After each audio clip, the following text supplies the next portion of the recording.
I don't have a PowerPoint, but I do have some notes up here and a quote that I want to read, so I'm bringing my computer up.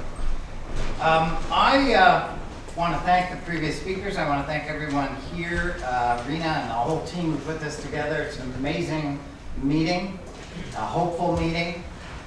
And in that spirit, I think you should be very proud of yourselves, because by being part of this event, you are contributing to a long conversation that has roots in the past and that is accelerating and stretching into the future, and really, I believe, an emerging movement.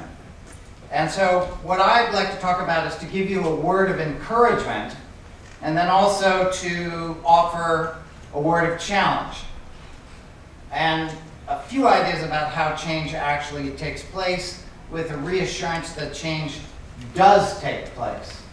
You know, Gar mentioned briefly the movement for women's suffrage, and some of you may know about the Seneca Falls Conference in 1848, when a group of men and women in the United States came together and said it is fundamentally wrong that women don't have political and legal rights in the United States, and we set before ourselves a vision when that will be changed. Well, it took a very long time. Susan B. Anthony worked for 58 years of her adult life to get women the vote, and she died in 1906, 14 years before women finally did get the vote. So it was a long struggle, but it was a successful struggle. I want to talk to you a little about, you heard that I had some engagement with the anti-apartheid movement.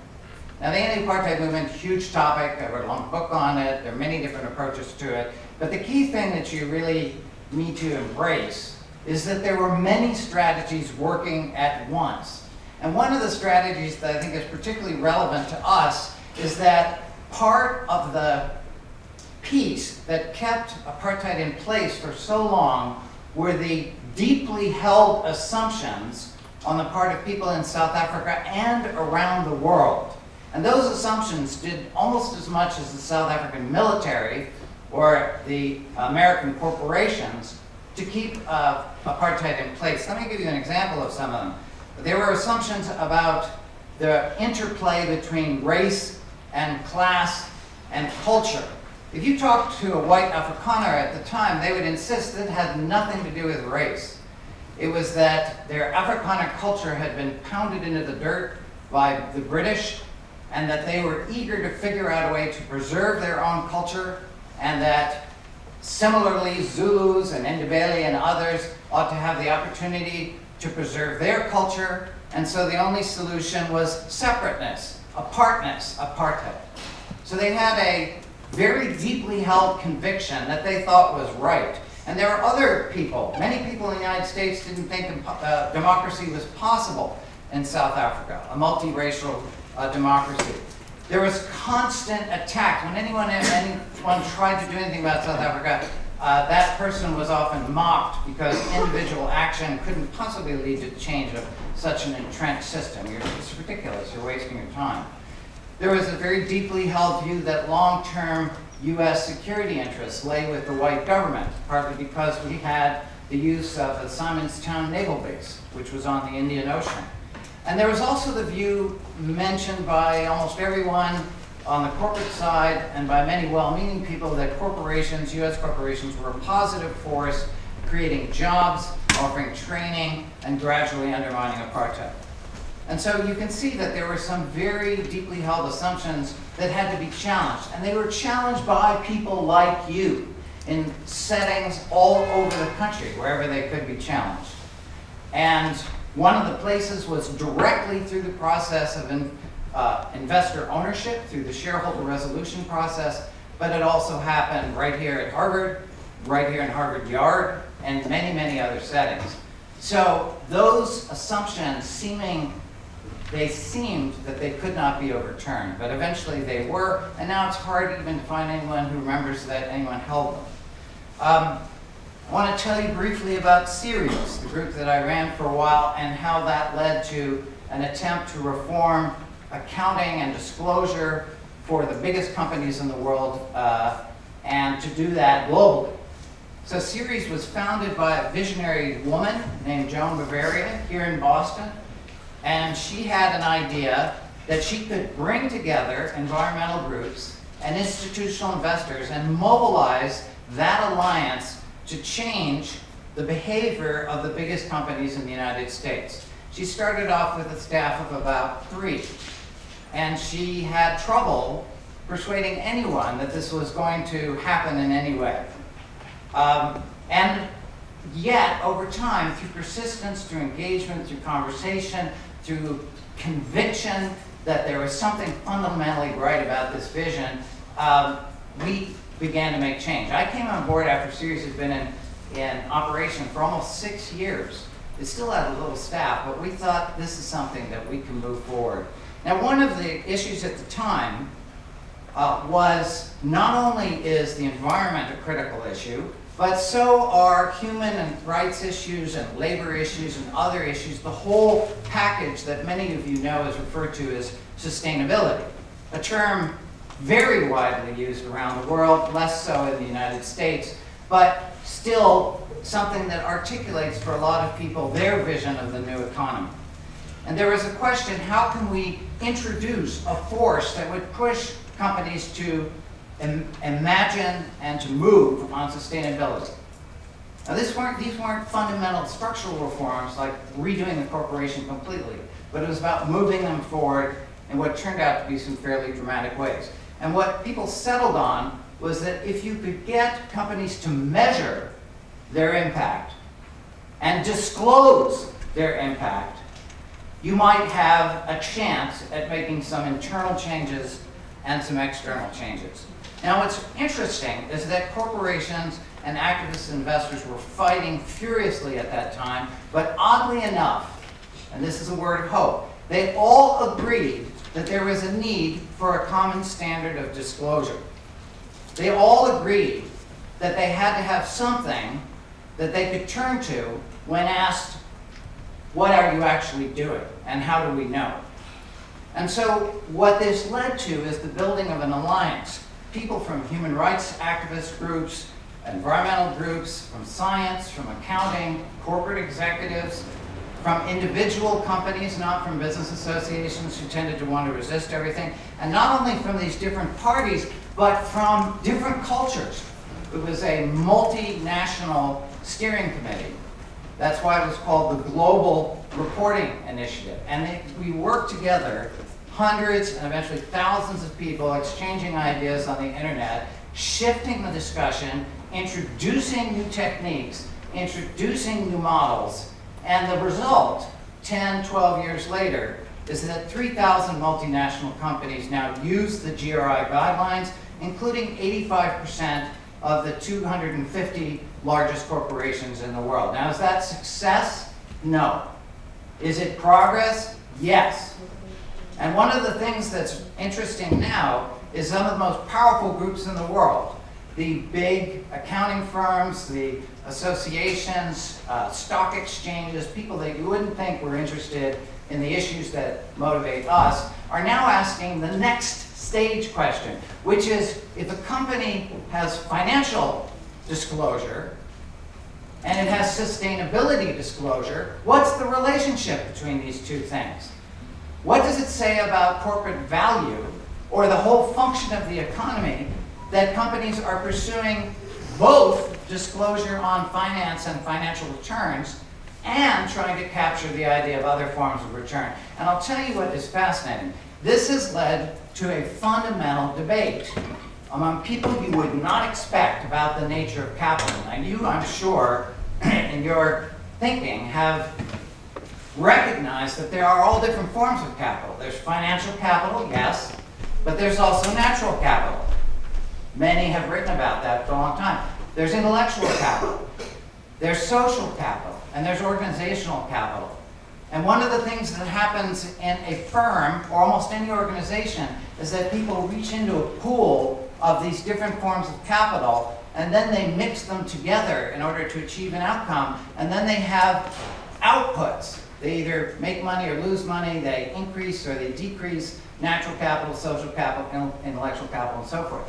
And there are people, prominent people, who travel everywhere in very expensive cars, who are now wondering, maybe we should rethink accounting from the ground up.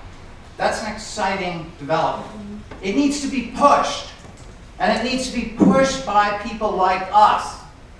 So don't get the idea it's going to happen without a real struggle. It's going to need a struggle. Now, a couple of things about how do these kinds of things actually happen.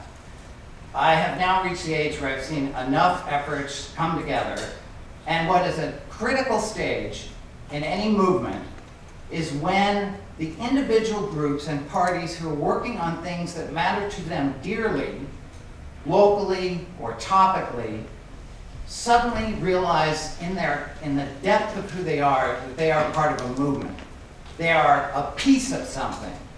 That doesn't take away from the individuality and the significance of what they're doing. It adds to it. And that's important because there can be a stage in movements where people are mostly preoccupied with my idea is better than your idea, or my solution will get us where we want to go faster than your solution. It's when we get over that stage and realize that we all have something to contribute and that we're all doing things together that none of us could do separately. That's a really important stage, and I see that happening, of course, not just through Occupy, but in many other places. This particular gathering, other gatherings like it, and I'm hoping at the June conference of the New Economics Institute, and many other places. The second thing is, within the diversity of action, we need to continue to explore a unity of values.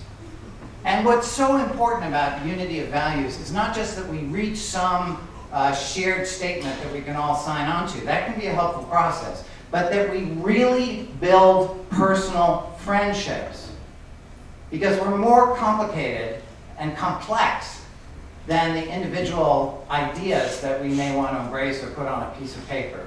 And it is those personal friendships that give the bone and sinew to collaborations and ideas and transformations. So just the chance to meet and to talk and to share food with each other, those are actually important pieces of movement politics across institutional boundaries. I also want to suggest that there has to be a very careful mix of planning, serious thinking about how are we going to get from A to B, not just saying I want to get from A to B, but how are we going to get from A to B? So thinking about it, coming up with ideas, making lists and starting to implement it, but then being open to those moments when things start to happen that no one had anticipated. I use the analogy of being a surfer. I am not a surfer. I wish I were a surfer. But if you are out on the water and a great wave comes out and you're paddling around, you are ready for that wave and you can take advantage of it. If you are way up on the beach with your surfboard tied to the top of the car, or you're at home trying to figure out if there are any waves, by the time you get down to the beach, you're going to have missed that wave. So we have to combine planning, intelligence, logic, with a sense of, the best sense of opportunism, that is seizing opportunities. And I'm sure that you all felt that new opportunities suddenly erupted in the discussion because of the hard work and the courage of the people who participated and organized Occupy. It was amazing to me to turn on the television and see Brian Williams, who I basically like, say something that I never thought I would hear come out of his mouth, which is,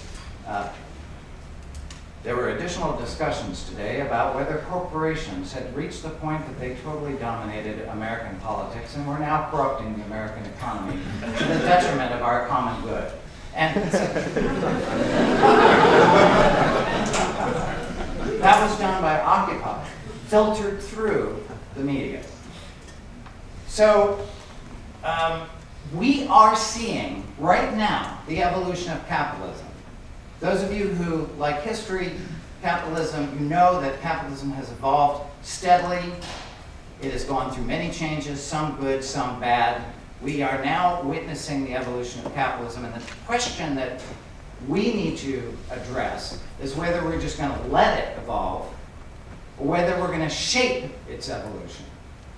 Because there are plenty of people willing to step in and shape it in their interests. And it is time for us to be willing to step in and shape it for the common good. That's a critical responsibility that we have together. Now, just to finish, I want to end with a quote going back to the South African question. This is one of my favorite quotes.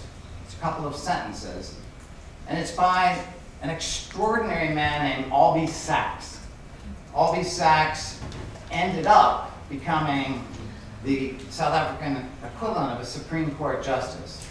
But before that, he was considered a revolutionary, member of the African National Congress. He was a lawyer. He was hunted by the South African security police.